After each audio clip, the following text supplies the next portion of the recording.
Hello, everyone, and welcome to the Priceless podcast. This podcast is made in partnership with the European Forum of LGBT Christian Groups.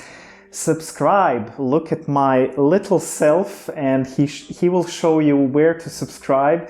Like, share, you can comment after you've seen this video. Also, you can follow us on Facebook and on Instagram. And please consider supporting this podcast with as much as €3. You can make a change and help this podcast to continue. My guest today is Lucija Markovic, and I'm so happy that I have a guest from Croatia. Hi, and thank you for inviting me.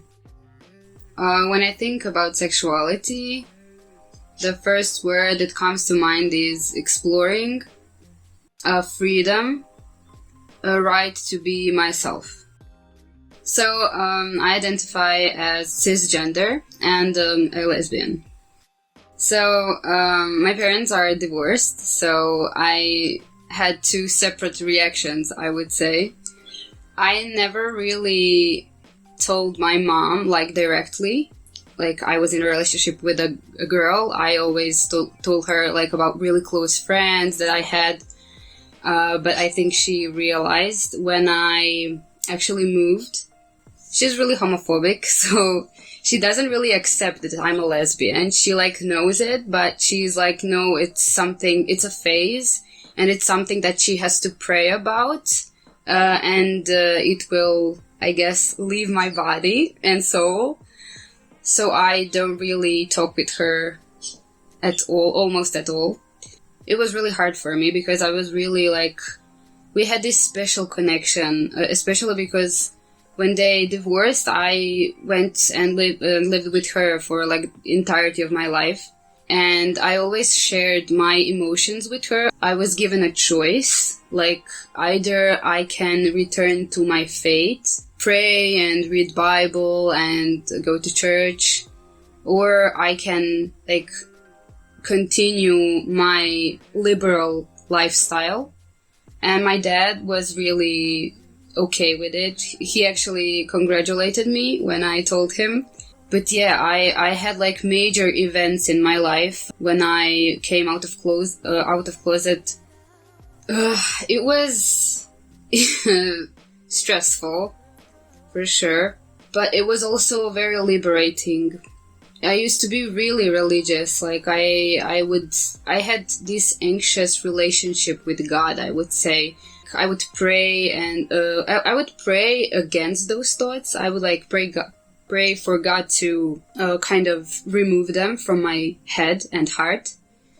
I never shared that with anyone because people in my church were really judgy. And I think they would probably tell me that it's a demon or something, and I would probably have many more problems than I already had in that time, just being a teenager. I went to university, I studied social work, and I met all those people who are really liberal and open-minded, and they're accepting, and they openly speak about LGBTQ rights. Some of them are actually queer.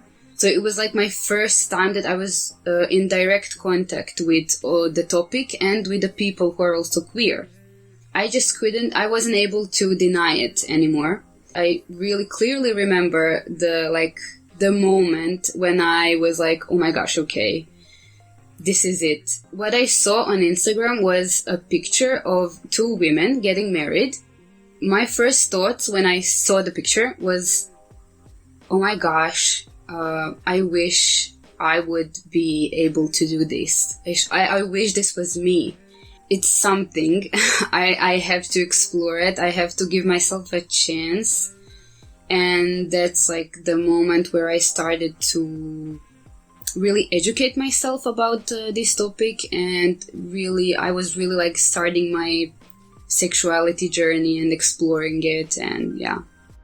I was raised in a Catholic church, but then my mother, she had this friend, and she started to talk with her about this church, and she really liked it. And so she was like, okay, from now on we're going there. I can say that it was like a home for me for one period of time, but then it started to be a burden for me. It was really like, I felt like I never would be able to truly be one of them. I was never good enough, actually. But I had good moments also there. I had many friends. I had like really beautiful connections with God.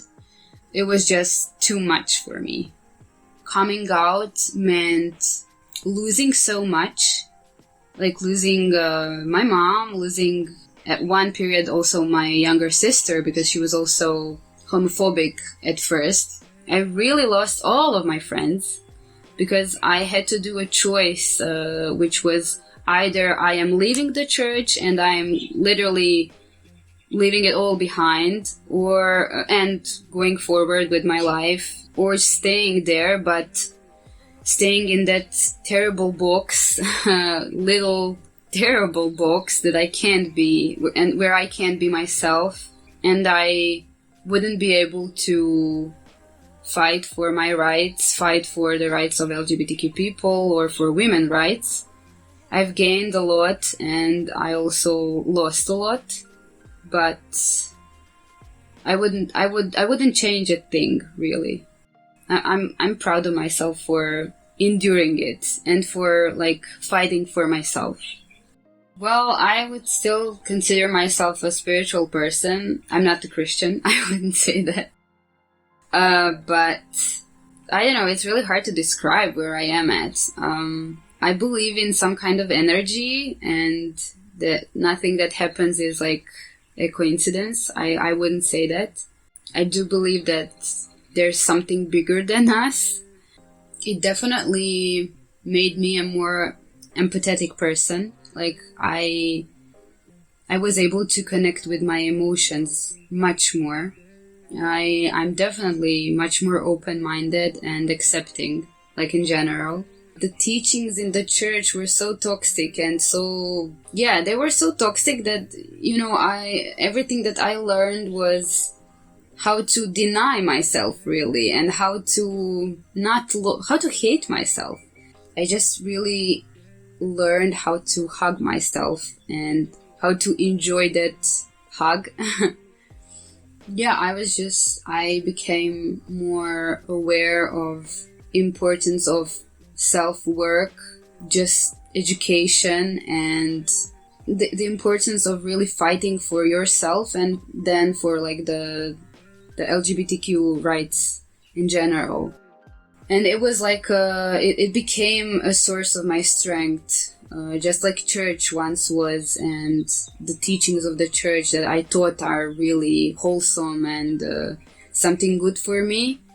I realized how toxic they were, and I found my true strength, I guess, true sources of my strength. I mean, there's still trauma and like this events that happened and situation that I was in that were really traumatic. I experienced a lot of spiritual abuse, actually. That's like really a topic that I think we have to speak more about it. It's still painful, but I'm more angry. I'm really angry at church because they don't realize, or they do. I'm not sure. I hope most of them don't realize how much pain they're doing to so many people. It's just this injustice, and that's something that bothers me. This level of unaccepting behaviors and hatred is terrifying for me. I used to think that church was a safe place for everyone, and it's really, really not a safe place for everyone. I went to this person who was like a leader in church. He was like on a leading position, and I told him everything. And what he did was he connected us with a youth pastor from another city in Croatia. and he would perform this, like it was exorcism, but it wasn't exorcism. He would cast away spirits. I would say I am powerful, free, and bold queer who is not afraid to be herself, to love herself, and also to learn how to love others around me and to accept them.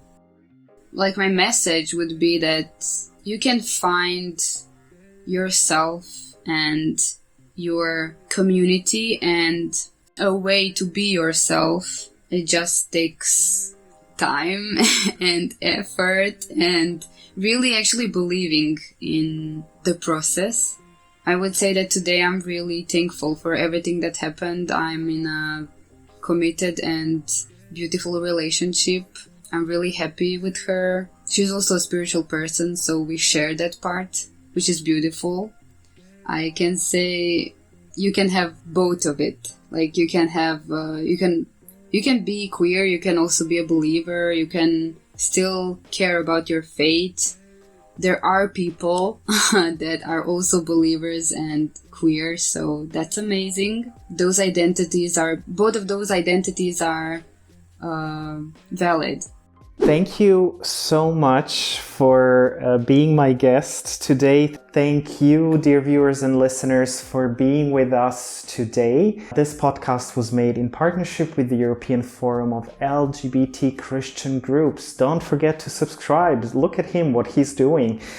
And like and share this podcast with people who might be interested.